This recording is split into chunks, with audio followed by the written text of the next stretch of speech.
As Dikahn becomes suspicious of the camp's new guests, Ruth and River race to keep the highest alive. Sheriff Conley's indiscretions are jeopardized when new agents arrive in town. What's good, I'm a Ruthless addict. It is your girl, Tika Dikahn. Thank you guys so much for tapping into all things Ruthless, home of the Ruthless addict. Let's go ahead and get on into it.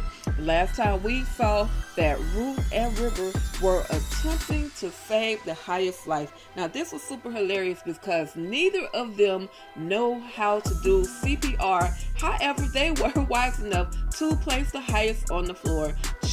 River attempting to do his chest compressions and Ruth attempting to tell him how to do chest compressions. Then she attempts to do chest compressions and tells him to do the breast. Neither one of them are correct. The way that they're doing it is from the side. You should be on top. Either way, if it was time for the highest to die, he would have been gone because of these two.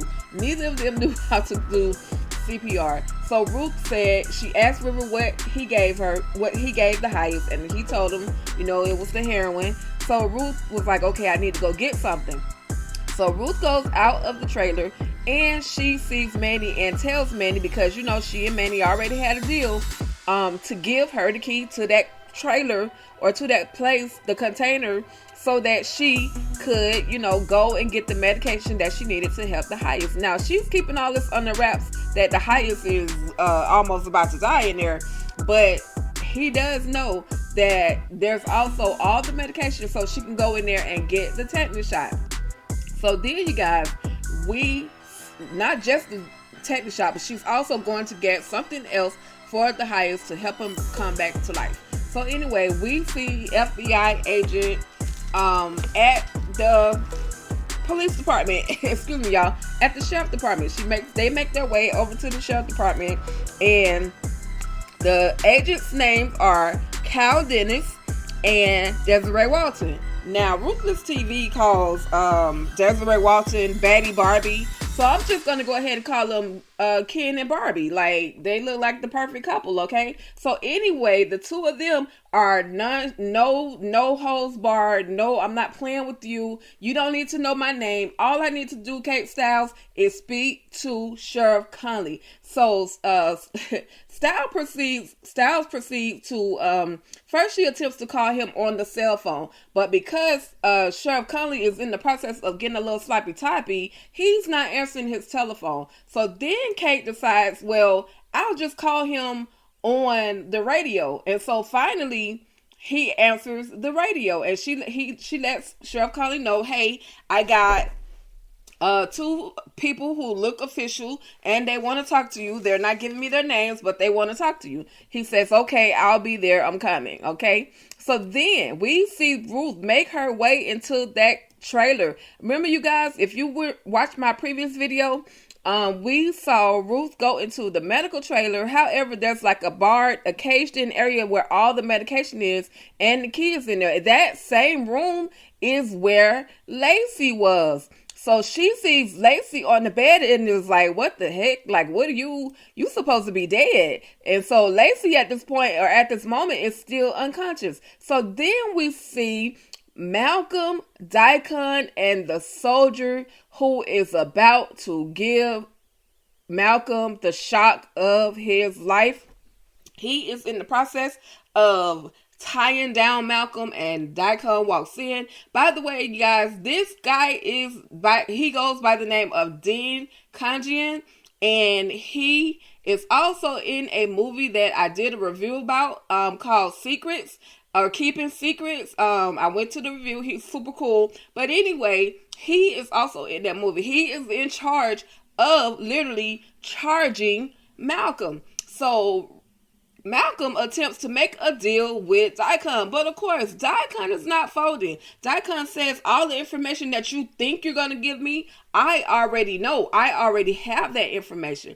So Malcolm walks out of the charge trailer and runs into Ruth. He sees Ruth running and asks her, why, where's the fire? Like, why are you running? So now this is another one of those moments where this is a love-hate thing between Ruth and Dikahn. And Dikahn is just so. He loves Ruth. He hates Ruth. You love me, but you love the highest. And, just all this. I knew he was going to confront her about the highest. Like at this point, there's really nothing else that they can really talk about because Ruth is literally running the compound. So Ruth tells Dikahn, while I go do what I'm doing, why don't you go and talk to the new couple or the couple that has came on the compound, because they are ready to leave. They're trying to leave the compound. And so he walks away and does just that. But then we see we see Ruth and Manny back in front of the highest's trailer, and she attempts to give Manny the needle to inject himself with the tetanus medication. But Manny, big, strong, tall, super monstrous Manny, is afraid of a freaking needle. So she tells him, well, I'll give you the shot later, but I gotta go do something in the trailer with the highest. And so Manny's like, he's okay with that. He's okay with that because he's not ready to shoot himself with the needle. So then we see Ruth and River, and Ruth gives the highest a shot of Narcan. Everybody knows that Narcan is a medication that helps prevent opioid overdose. So this is the medication that is needed to resuscitate the highest. And River asks Ruth, well, how do you know about all this stuff? And Ruth is like, I've done, a lot of things in the streets. I'm not just Ruth. I'm more, there's a lot to me. So hopefully they will see some results. But then we see these ladies in the kitchen. Y'all, we may call Zane crazy, insane Zane, and all that other stuff, based on by the words of VKJ, Insane Zane. However, Insane Zane is very, very smart and very, very willing to pay attention. She is in the kitchen with Elder Mother Marva. She's making the food for the couple, and she's asking Elder Mother Marva all the right questions, such as, what are you putting in the food? What makes this food so good? What makes people feel so good after they eat your food? And so this is definitely Zane paying attention. I don't know if this is going to prove useful for her later, but she's definitely trying to gain Elder Mother's trust so that she can do whatever her next move is.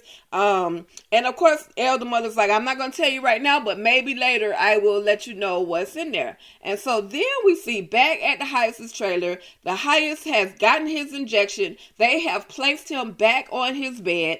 And Ruth tells River, look, I gotta go, but when he wakes up, if he doesn't wake up, come knock on my window, let me know something, okay? But this should work because he now has a little bit of a stronger pulse. So then, you guys, we see Ruth is walking out of the trailer, and man is like, Ruth, where you going?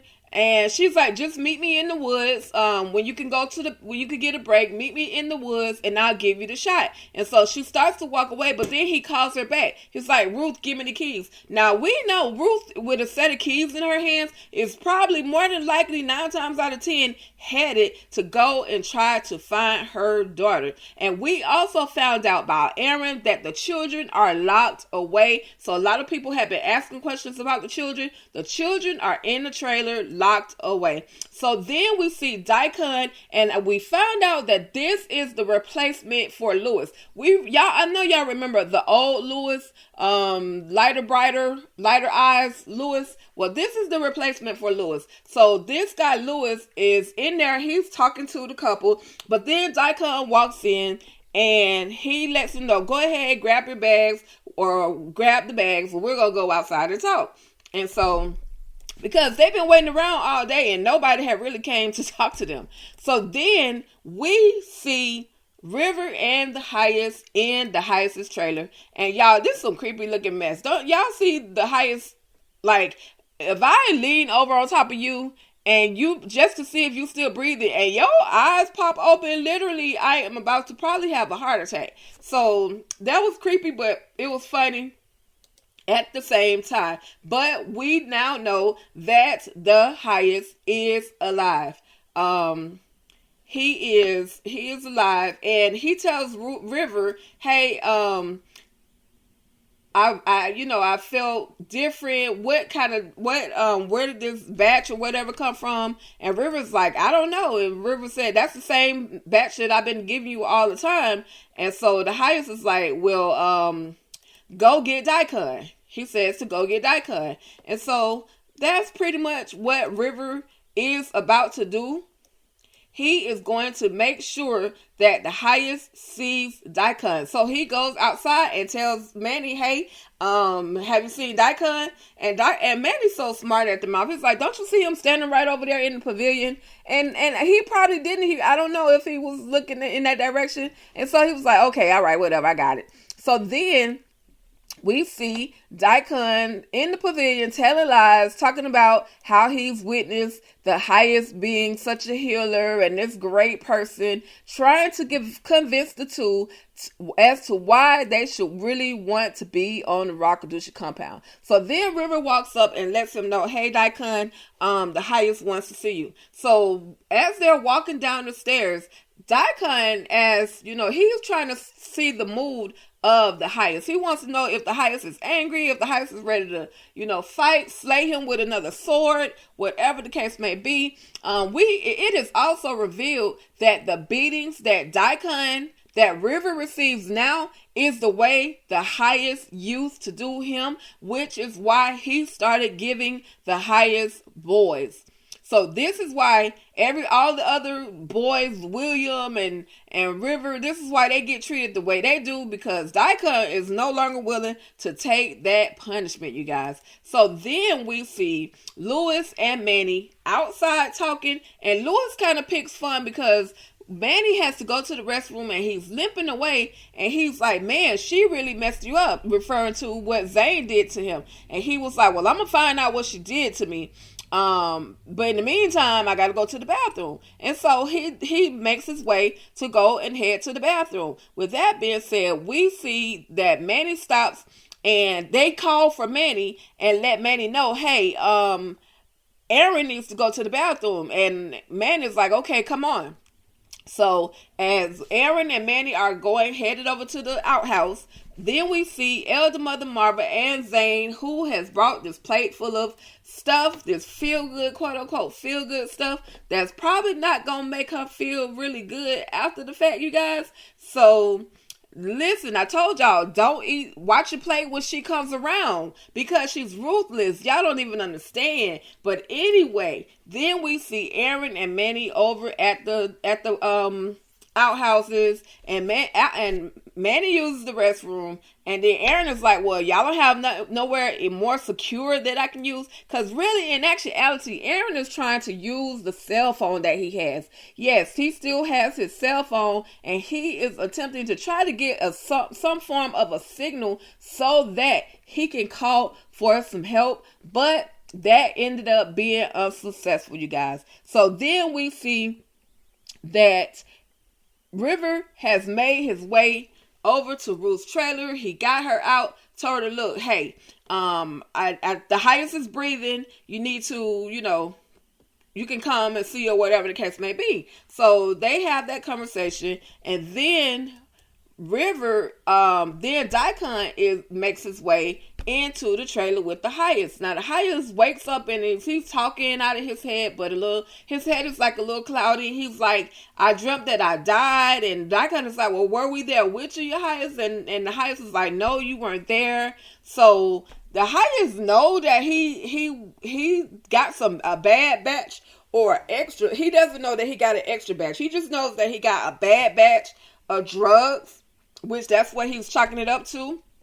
And so the highest tells Dikahn to get rid of the old stuff and go find some new. Now, it's like whatever time of night, where's he gonna find some new drugs? But anyway, the highest is like, "I just want to be ready if I need it whenever I do wake up." Like, you straight junkie. So anyway, you guys, Dikahn notices that drawer is empty, and immediately he's thinking about River. Like, what has River done? So Dikahn walks outside and he sees Lewis and he tells Lewis, hey, I need to see River. So then you guys, we make our way back to the sheriff's department, and Conley is there with the two FBI agents, Walton and Dennis.